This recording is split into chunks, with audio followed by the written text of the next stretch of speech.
Hello dear students, welcome to this second video on work energy theorem.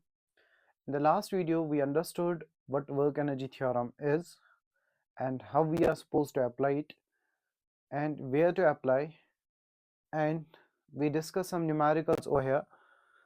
तो आज के भी इस वीडियो में हम दोबारा कुछ क्वेश्चंस करेंगे जो क्वेश्चंस वर्क एनर्जी थ्योरम के बेसिस पे ही होंगे।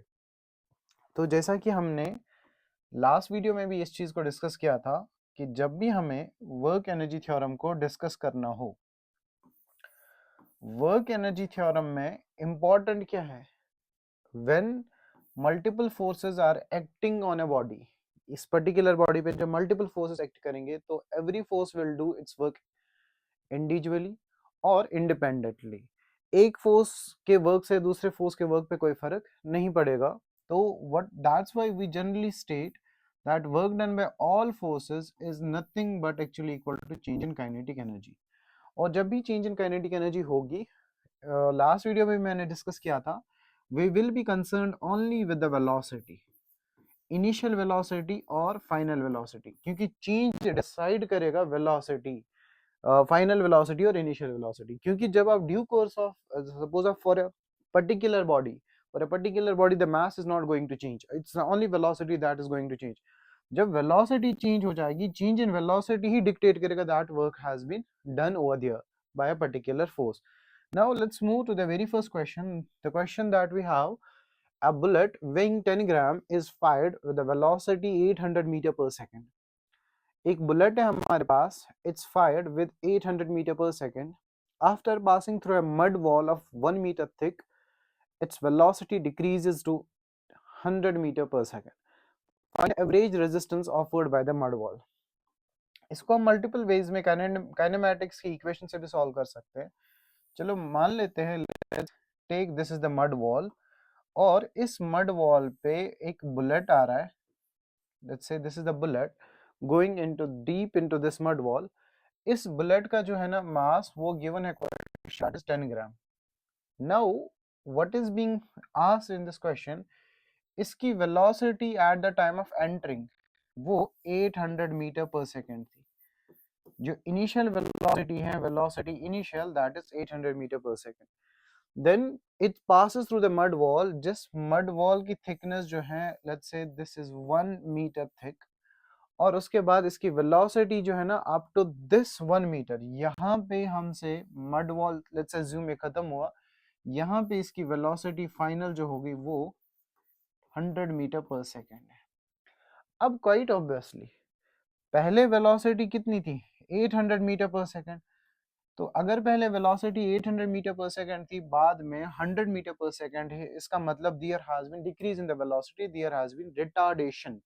तो रिटार्डेशन किया किसने, that is done by this mud wall. अब हमसे क्या क्वेश्चन में पूछा गया है कि ये मड वॉल ने कितना रेजिस्टेंस ऑफर किया या अपोजिट फोर्स कितना लगाया इस पर्टिकुलर बुलेट पे।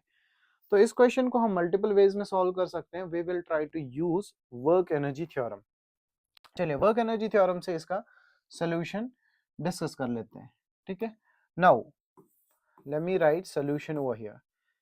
मास गिवन है, तो मैं मास को लिख सकता हूँ 10 times 10 to the power -3 kg। KG में कन्वर्ट करना इज इंपॉर्टेंट बिकॉज हमारे पास वेलोसिटी जो गिवन है वो एसआई यूनिट में गिवन है, metre per second. This is also supposed to be calculate converted into SI unit. Velocity initially कितनी है, that is 800 metre per second, और वेलोसिटी फाइनल कितनी गिवन है, that is 100 metre per second. अब work energy theorem का statement इस्तेमाल कीजिए कि work done by all forces. Quite obviously यहाँ पे हम वर्क डन जो है ना मड वॉल का फोर्स को डिक्टेट करते हैं, that is equal to change in kinetic energy, change in kinetic energy of that particular object जिस पे ये फोर्स लगा रहा हो। इस ऑब्जेक्ट का मास कितना है, मास की वैल्यू लिख लेते हैं, that is 10 times 10 to the power -3, half M V square, half M velocity final, velocity final कितनी है 100 स्क्वायर, माइनस इनिशियल वेलोसिटी कितनी है 800 स्क्वायर। फाइन। अब ये फोर्स है हमारे पास जो है ना, बॉडी का डिस्प्लेसमेंट गिवन है। अगर हमसे वर्क डन खाली पूछा जाता तो हम वर्क डन इतना लिख लेते, बट हमसे पूछा है resistance offered, that is the force actually. तो ये किसके बराबर होगा, force dot displacement. So force dot displacement किसके बराबर होगा, डिस्प्लेसमेंट गिवन है, so we will just solve it. तो ये वाला किसके बराबर हो जाएगा 5, तो इट इज 5 मल्टीप्लाइडेड बाई 10⁻³ ये आ जाएगा हमारा 10,000, ये आ जाएगा 6,04,000, sorry 40,000। Fine. So once we will solve this, s is given as 1 metre. तो इस क्वेश्चन को जब हम यहाँ पे सॉल्व करेंगे तो फोर्स की वैल्यू जो आएगी डियर स्टूडेंट्स, वो आ जाएगी 5 इंटू 10⁻³ और जब इसको सॉल्व करेंगे इट विल बी 6,40,000 को 10,000 डिवाइड सब्ट्रैक्ट कीजिए एंड डिवाइड भी कीजिए, जो डिस्प्लेसमेंट हमारे पास 1 मीटर गिवन है। Now you can easily get the answer. यहाँ पे 100 का स्क्वायर था, यहाँ पे 800 का स्क्वायर था। So once you will solve it you will get the force रफली एज 3150 न्यूटन। जो रेजिस्टेंस ऑफर करेगा ये फोर्स, वो फोर्स इतना जो मर्ड जो रेजिस्टेंस ऑफर करेगा दैट इज 3150 न्यूटन। अब मैंने वर्क एनर्जी थ्योरम का स्टेटमेंट लगा के इस क्वेश्चन को सॉल्व कर लिया। Now let's move to the next question. The question is saying a particle of mass moves with velocity v equal to a under root x where a is a constant. Find the total work done by the force during displacement. Displacement कहाँ से कहाँ dictate है, x equal to 0 से लेके x equal to d तक का displacement हमसे पूछा है। अब यहाँ पे भी हम वर्क एनर्जी थ्योरम लगाएंगे। मास तो चेंज नहीं होना, इट्स अ वेलोसिटी चेंज।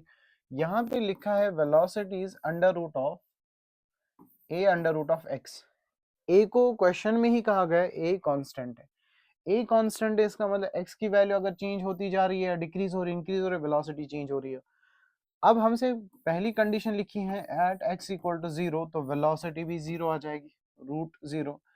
और दूसरी कंडीशन है जब x को d लिया है तो वेलोसिटी आ जाएगा a अंडर रूट d। अब मास तो चेंज नहीं होगा, simple. Now we will use total work done पूछा है, work done by all forces is equal to change in kinetic energy 1/2 mass velocity final. ये वेलोसिटी फाइनल है, ये वेलोसिटी इनिशियल है, वो किसके बराबर है, a under root d square minus 0 square. Fine. So we will get it as 1 divided by 2 mass a square into D, root D cancel, तो ये होगा इसका work done by all forces. ये इस क्वेश्चन का आंसर होगा। तो इस क्वेश्चन का जो आंसर होगा वो work done by all forces जो होगा वो 1 divided by 2 mass a square d होगा। Now moving to the next question, the question is saying a ball has density sigma when dipped in water to a depth d such that, ये important point है, इसकी depth जो density है ना that is less than the density of water। तो अगर ये less than the density of water है, quite obviously ये float करेगा। Find the height above which the liquid the ball will rise। okay, देखिए क्वेश्चन क्या कह रहा है, सपोज हमने ना एक बकेट लिया, इस बकेट में हमने बॉल को डिप किया, let's say to this depth, let's say to this depth. लेकिन इस बॉल की जो डेंसिटी है, इस बॉल की जो खुद की डेंसिटी है वो सिग्मा है, बाहर के लिक्विड की डेंसिटी रो है। अगर सिग्मा लेस देन रो है, क्वाइट ऑब्वियसली ये जो बॉल है ये फ्लोट करेगी। हमने लॉ ऑफ फ्लोटेशन में भी पढ़ा है, इट विल फ्लोट। तो we have dipped this to depth D, quite obviously ये फ्लोट करेगा। आप इसको डी तक ले जाएंगे, it will try to float, so it will try to come up. आपने इसमें पोटेंशियल एनर्जी को स्टोर कर दिया, so it will release that, let's say ये हाइट h तक ऊपर जाएगा। बस हमसे ये पूछा ये हाइट कितना है, जनरलाइज क्वेश्चन है। अब इस क्वेश्चन को समझना है, ये ball let's say this maximum depth तक आ जाएगी, तो यहाँ पे वेलोसिटी इसकी 0 हो जाएगी। अगर वेलोसिटी 0 ना होती ये फिर फर्दर और डूब जाते इस पर्टिकुलर वाटर में, लेकिन ये यहाँ तक आ गई। उसके बाद ये बॉल राइज हुई लेट्स से दिस हाइट तक, तो यहाँ पे भी वेलोसिटी जो है वो 0 होगी, क्योंकि अगर वेलोसिटी 0 ना होती it will have Ryzen further up. तो हमारे पास इनिशियल वेलोसिटी आ गई, फाइनल वेलोसिटी आ गई, so we can get the answer. अब हमसे इसमें इंटरेस्टिंग पॉइंट जो है वो स्पॉट जो करना है कि इसमें फोर्सेस कौन कौन से लग रहे हैं। देखिए जब ये पानी के अंदर है, पानी के अंदर है, तो पानी के अंदर लगेगा बायोंट फोर्स, ग्रेविटेशनल फोर्स। जब ऊपर जाएगा इस पोर्शन में तो यहाँ पे लगेगा दोबारा gravitational force, not the buoyant force. तो मैं ऐसे लिख सकता हूँ work done by gravity force plus work done by buoyant force is equal to change in kinetic energy. देखिए इनिशियली भी kinetic energy sorry velocity zero, last में भी वेलोसिटी जीरो। जब इनिशियल वेलोसिटी भी जीरो है, लास्ट में velocity भी zero, change in kinetic energy zero होगा।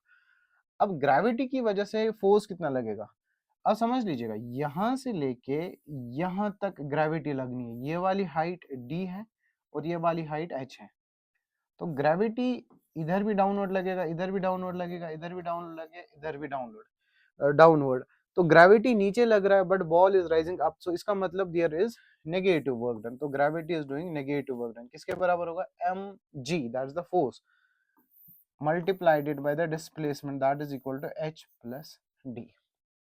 So this is the gravity वाला work done. अब buoyant force किसके बराबर होता है, ये हमने पढ़ा है। buoyant force is actually equal to the density of liquid multiplied it by volume submerged multiplied it by g।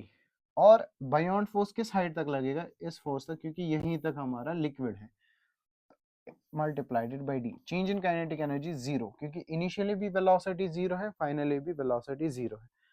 तो हम इसकी डेंसिटी गिवन है, that is actually equal to sigma.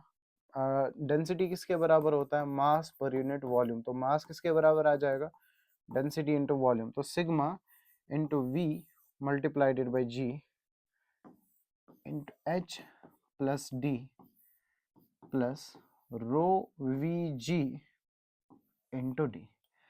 ये पॉजिटिव है, ये वाली टर्म इसको इधर ले जाएंगे तो ये बन जाएगा नेगेटिव, इधर positive.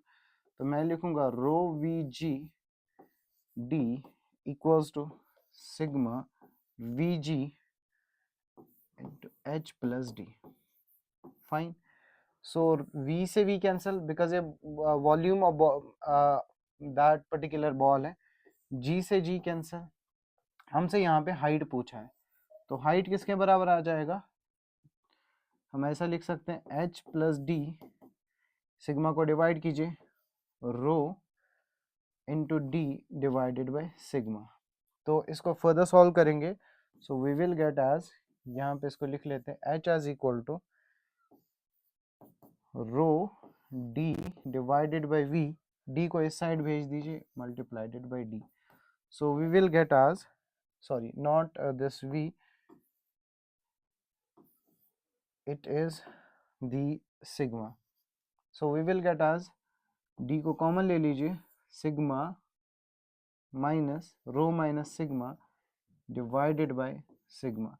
so this is the height to which this particular ball will rise when, जब हम इसको तो दिस डेप्थ ले जाएंगे। सो यहाँ पे भी हमने वर्क एनर्जी थ्योरम लगाया। सिंपल कॉन्सेप्ट ये था कि नीचे तक जाने में जो मैक्सिमम हाइट जो वेलोसिटी होगी वो जीरो होगी और फाइनली भी वेलोसिटी जीरो होगी।